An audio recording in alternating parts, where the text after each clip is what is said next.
One of these men is the winner of a 1962 Pulitzer Prize.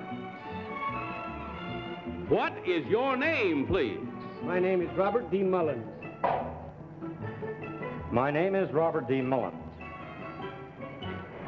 My name is Robert D. Mullins. Only one of these men is the real Robert D. Mullins. The other two are imposters and will try to fool this panel.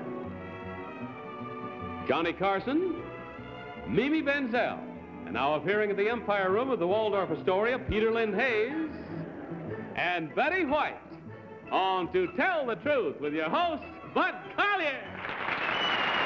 Thank you. Thank you very much, and welcome once again to Tell the Truth. Brought to you this week by Tristan Decongestant Tablets, the 3-layer tablet for fast, really effective relief from colds, miseries, and pollen allergies. Peter, welcome to Tell the Truth. Real pleasure to have you with us. Thank you, Bud. I haven't seen you since a benefit we did in Hartford. That's a scant 10 days ago. How's Mary? Mary who? She's fine. She's sitting at home with the children watching this show. Good. I'm glad she's watching, at least. Panel, good evening to all of you. Good evening, teacher. And now, if you will please, for the first time tonight, open up those envelopes, remove your affidavit cards, which you have not seen before, and follow along as I read from this first one. I, Robert D. Mullins, am a reporter for the Salt Lake City Deseret News. Last July, I covered a murder kidnapping at Dead Horse Point, Utah. During my 7 days on the case, I drove nearly 2,000 miles through desolate and dangerous country. At one point, I even became a suspect. Although I often found myself in remote points 250 miles from the city room, I managed never to miss a deadline. For my coverage of this story, I was given the most distinguished and coveted award in journalism. I am the winner of a 1962 Pulitzer Prize. Signed, Robert D. Mullins.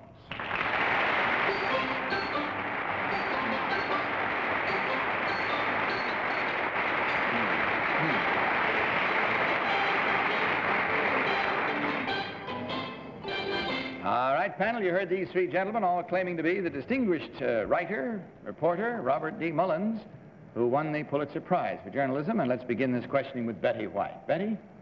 Oh, swell. First out of the box. Thank you, Bud. Number 1, what kind of general countryside, what kind of looking countryside is it around Dead Horse Point? Desert, strictly rock, and very dry. Number 2, how did you get your stories in? Oh, hard work. But I mean, how did you actually get the stories in to never miss a deadline if you were in such remote areas? Use the telephone. Plugged in at the nearest number 3? Well, by airplane. And there were... Radio communication. Always. And number 1, do you agree with that? How did you get your stories in? Every means possible, really. Now that's hedging. Come on. Car. Johnny Carson. Helicopter. Number 3, who's the mayor of Salt Lake City? J. Braken Little. Number 2, where is Dead Horse Point? That's the name of a city? It's an area. Dead Horse Point, Utah. Dead Horse Point, Utah. Number 2, who won the Pulitzer? Is it Pulitzer or Pulitzer? Well, in my own interpretation, I think it's Pulitzer. Pulitzer. Who won the Pulitzer Prize this year for poetry? For poetry. I'm sorry, I do not know that. Number 1, can you tell me? I don't know. Mimi. Contestant number 3, would you be able to tell me approximately how many seats there are in the Mormon Tabernacle? 8,000. Contestant number 2, in Salt Lake City, they have a most unusual way of keeping the streets clean and cool and dry in the summer. Would you tell me how they do that? Well, I believe they spray the streets with from a water tank. They spray them. Contestant number 3, outside of Salt Lake City is a little city called Twilley, or Twilley, Utah. I've been there. Which number? Which? Contestant number 1. Oh, because you said 3, and we're looking at 1, and they were all looking a little confused. I beg your pardon. Twilley, Utah, contestant number 1. And there is a very large smelting plant of some sort. Would you know that? It's quite famous. What they smelt. Yes. Terrible. Not how, but what? What? Oh, uranium. Peter Lynn Hayes. Number one, how many trips did you make back and forth to Salt Lake City in covering this story? Oh, at least 4 or 5. Number two? 4 or 5. Number three? Well, actually, I couldn't remember. We did 2,000 miles there, and Number two, who draws the cartoon Moon Mullins? I think his first name is Willard, or last name is. Yeah. Number one, did you communicate at all by helicopter when you were covering the story? Oh, yes. You did. Number two, did you? No, I didn't. That's all the time we have, panel. So the next business on hand is that of marking your ballots. So will you get to that immediately, please? No more questions, no more time for it, and of course, without consultation. Vote now for number one, number two, or number three. Team of challengers will, as is customary, receive $250 for every incorrect vote. All ballots marked? Okay, Johnny, for whom did you vote? I haven't yet. I thought you had. I beg your pardon. Stalling for time, Bud. You were just hugging your card, was that it? I really don't know. I have the slightest idea which gentleman it is. But I voted for number two out of sheer desperation. But I don't know. Mimi, which one did you select? Well, I'm like Johnny. I'm a little confused, but I voted for number two. I have sung in the Mormon Tabernacle. I didn't think there were 8,000 seats. Number one, the large plants outside of Salt Lake, I think they smelt either copper or lead. And number two is correct. They run water down the streets in Salt Lake and cool them that way. So I hope it's number two. Peter. I voted for number two because with the name of Mullins, which is an odd name, he would naturally know who created Frank Willard's wonderful cartoon, Moon Mullins. I kind of think that way. Okay, and Betty, which one did you pick? When you know it, I voted for number three. Not to be different, because I didn't know how they voted, and if I had known, I probably would have voted for number two. But I agree with Mimi. I don't believe that they smelt uranium around there, and from the look of the tan and the twinkle in number three's eyes, I'd like it to be him. I mean, for this spot. Okay, come to our first crisis now as we learn in a matter of seconds which one of these gentlemen is the real one that we're seeking. In other words, which one is the gentleman who won the Pulitzer Prize. So will the real Robert D. Mullins please stand up? Yeah.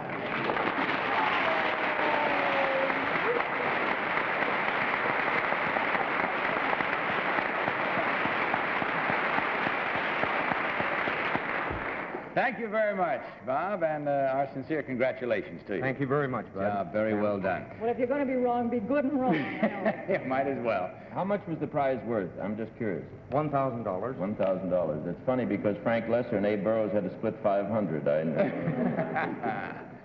Number one, would you tell us your real name and what you really do, please? I'm Dr. Scott Severns, dentist in Manhattan.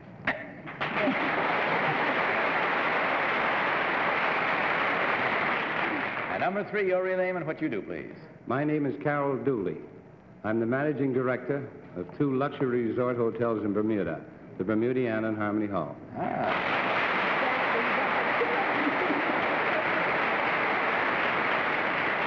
when we check our score, we find in this first round there was only one incorrect vote. The panel was pretty sharp tonight to start things off, and that one means a total of $250 from Dristan, as well as a gift package of all the fine products from the makers of Dristan. Gentlemen, thank you very much for starting things off so pleasantly. Good night to you, and God bless you.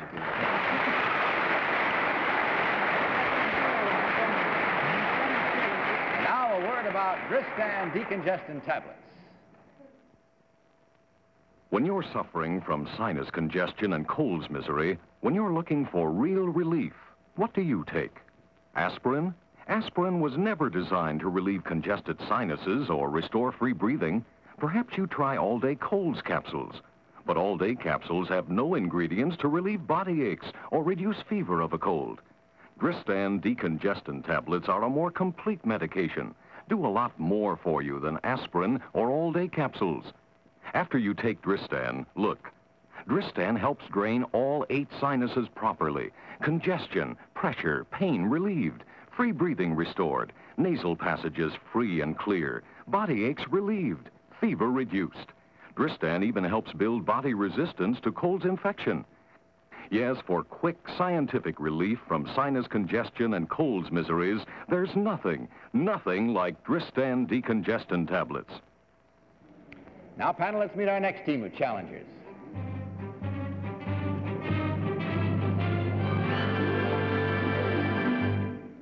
What is your name, please? My name is Betty Jo Hember.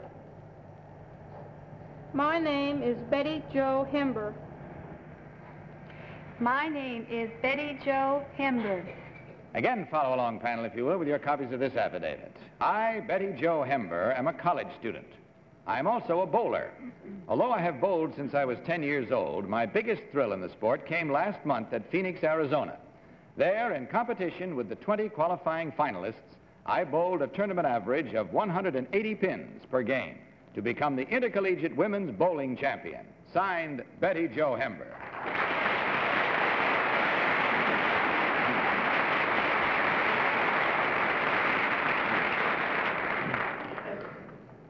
This time, panel, as you heard, we have 3 charming ladies, each one claiming to be Betty Jo Hember, Women's Intercollegiate Bowling Champion. We'll start this cross-examination with Johnny Carson.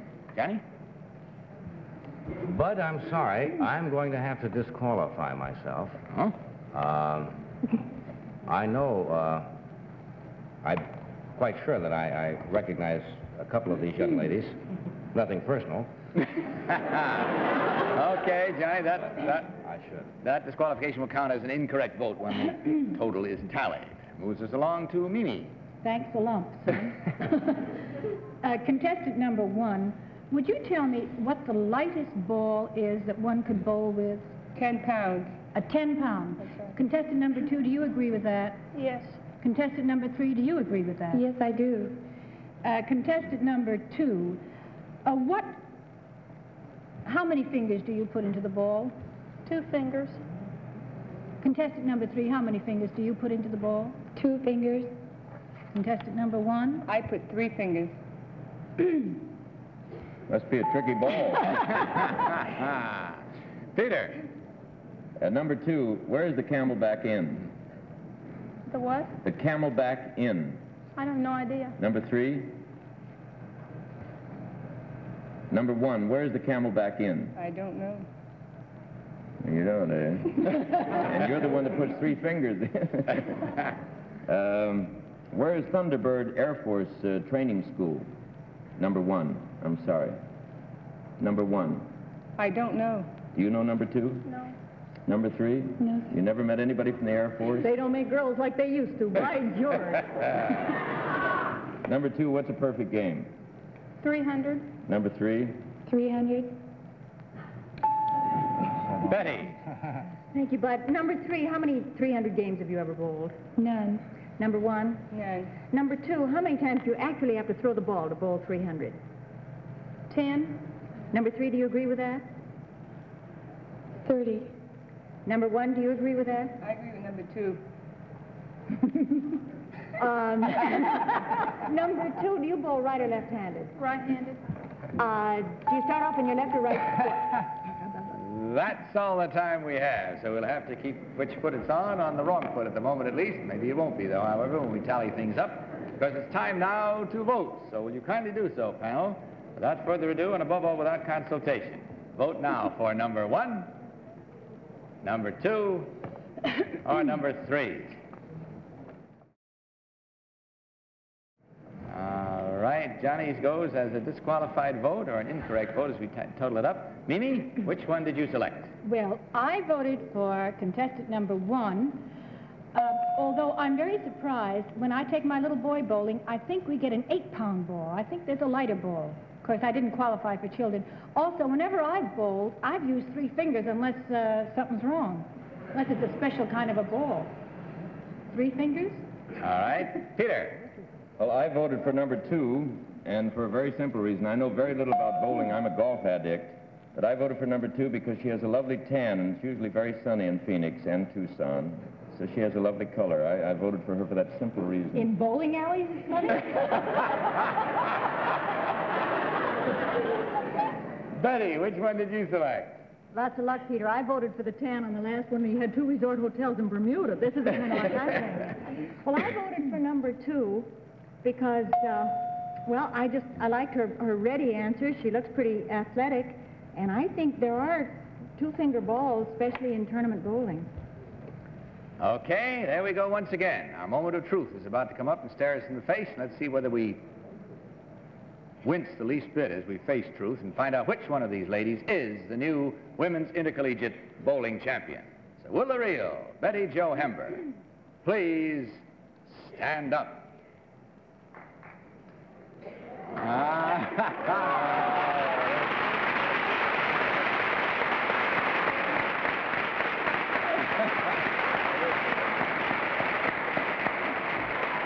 Well, you know, instinctively, they're all actresses. Did you see the delay bit they did on that one? That was a really tinkers to Evers to Chance bit. Congratulations on your championship, young lady. Nice to have you with us. Number 1, would you tell us your real name and what you really do? My name is Claire Cloutier. I'm from Auburn, Maine. And in connection with Armed Forces Week, I was selected as Miss Marine Corps. Congratulations to you. And last but by no means least, number 3, your real name and what you do. My name is Airman 3rd Class Nancy Darrow. I am from San Diego, California, and I am Miss Air Force. Congratulations to you. Well, yes, Pete. I hate to get personal, but I do want to know why Johnny Carson disqualified him. So do I. Why did you, Johnny? Flirt. Well, it's, yeah, sure it is. It always is. I was in the service. Oh. What was the reason? No, I had met the young ladies in connection with the observance of Special Armed Services Week some time ago. But out of uniform, without the clothes, without the uniform. I beg your pardon? All right, John, without the uniform on, there is a difference. Why don't you just leave well enough alone? Okay, well, in checking the score, we find that there were 2 incorrect, counting Johnny's disqualification as 1, and the other one voted that way. And that is $250 each is a total of $500, ladies. Hope you had fun. You certainly brought a lot of laughs to us. Good night to you, and God bless.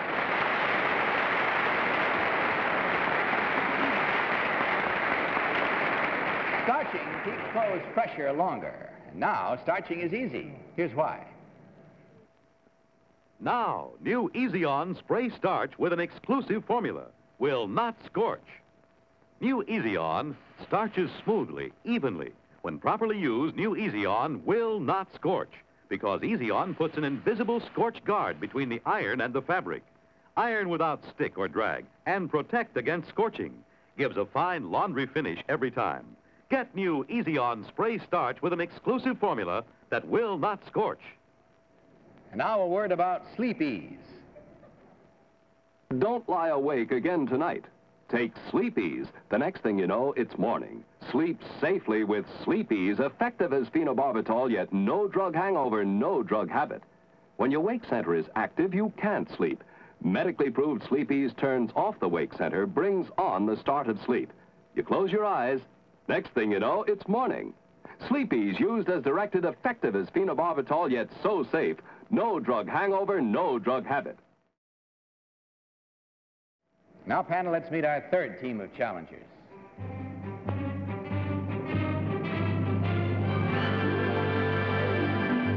What is your name, please? My name is Luis Morse. My name is Luis Morse.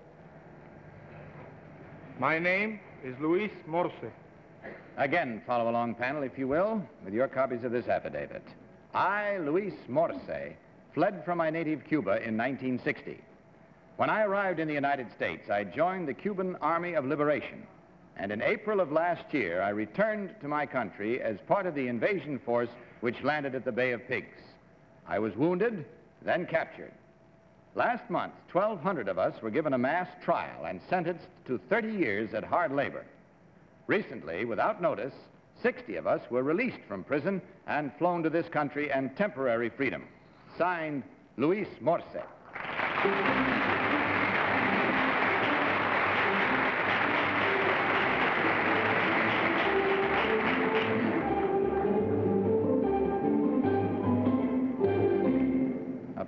know, these three gentlemen all claim to be Luis Morse, soldier in the Cuban invasion force. Now, before we start, I would like to point out that the real Luis Morse has friends and relatives in the brigade who are still imprisoned in Cuba. He wants to say nothing which will act to their detriment. So please guide your questions accordingly. We'll start with Mimi Benzel. Mimi? Number one, what part of the island of Cuba is the Bay of Pigs? It's in the south of Cuba, in Matanzas, Provincia de Matanzas. Number two, what does the Morro Castle mean to you? The Morro Castle? The Morro Castle is in Havana, old fortress. Number three, what did you do in the invasion? I was a soldier in the invasion. You were an infantry soldier?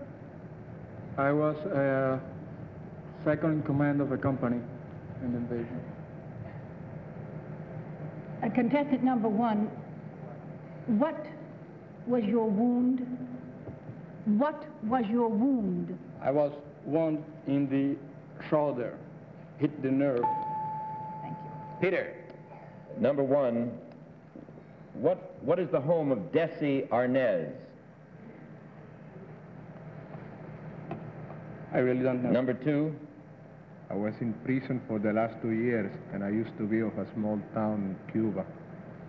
number three, the home of Desi Arnaz. You do not know. Number one, what do you mean by temporary freedom? Because we consider ourselves still prisoners. We came to raise money, and we are going back if we don't raise. You're going to voluntarily give yourself up? Yeah. Go back to Cuba. Prison. Betty. Thank you, Bud. Number three, what very stirring statement was made by you 60 men in regard to returning to Cuba? In regard to the rest of the 1100. In regard of the, I don't understand the question. You don't understand the I question? do not understand the question. There was a very stirring promise made at the time of your arrival in this country in regard to all of you prisoners. You separated yourselves not at all from the other prisoners still in Cuba. Do you remember what that statement was? We still consider ourselves a part of the brigade. Number two, do you agree with that? Yes, Number one? I agree. Number one, Johnny.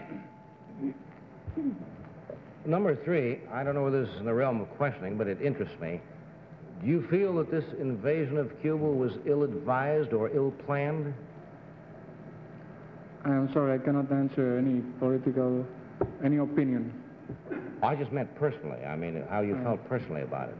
Number two, could you answer that? Possibly they feel, Johnny, that this is the kind of a question that might do damage to their I see. Well, friends, relatives, and so it. forth. Number two, could you tell me the name of the naval base in Cuba, the American naval base? Guantánamo, Provincia de Oriente. Thank you. That's all the time we have, unfortunately. But if you will please get to the business at hand of marking your ballots, we may come to some kind of a resolution and find out which one of these gentlemen is the real member of the Cuban invasion force. So will you, right now, without consultation, vote for number one, number two, or number three?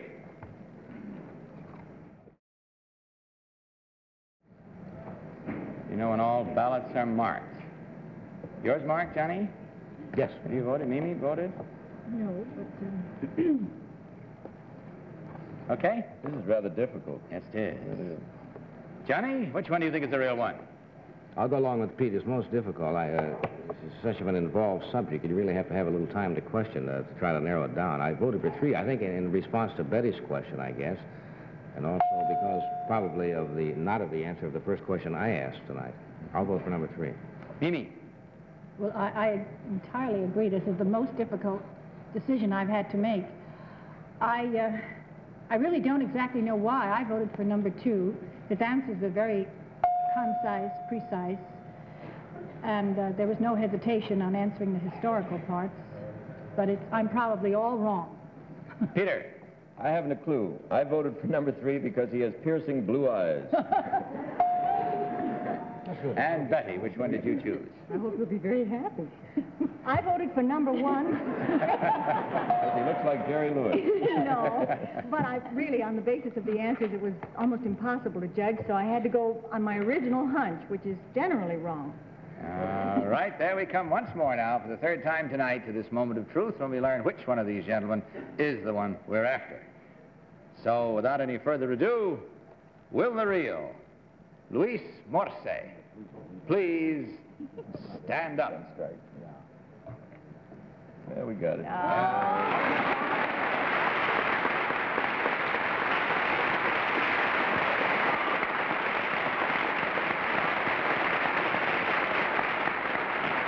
Thank you, sir, very much.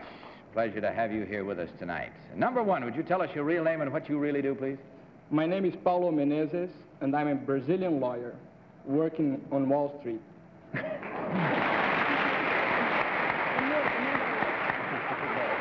I think we'll all agree that at the moment, Wall Street needs a little working on.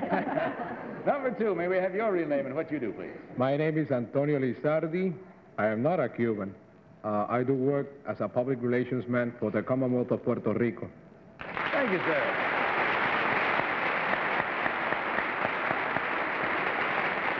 Well, we check our score and find again it's a 2-2 standoff. In other words, there were 2 correct and 2 incorrect. And the $250 each for the incorrect ones, that is a total of $500, gentlemen. As well from Dristan as a gift package of the fine products from the makers of Dristan. Thank you very much for being with us. Hope you enjoyed your visit. Good night. God bless you. I'm beginning to think there's something to this blue eyes bit, because there's Peter Lynn Hayes with the bluest eyes you'll ever want to see, and he got all 3 right on his first time on the show. How did you do it, Pete? Politics. No, actually, I study blue eyes because I like Ben Hogan's swing. Aha, that'll He do has it the every piercing time. blue eyes. Well, panel, thank you again for a lovely evening. Hope you enjoyed it half as much as I did. Good night, panel. Good night. Ben. Bud Collier saying good night from Dristan and reminding you to tell the truth. Good night, everybody. To Tell the Truth is a Mark Goodson, Bill Todman production.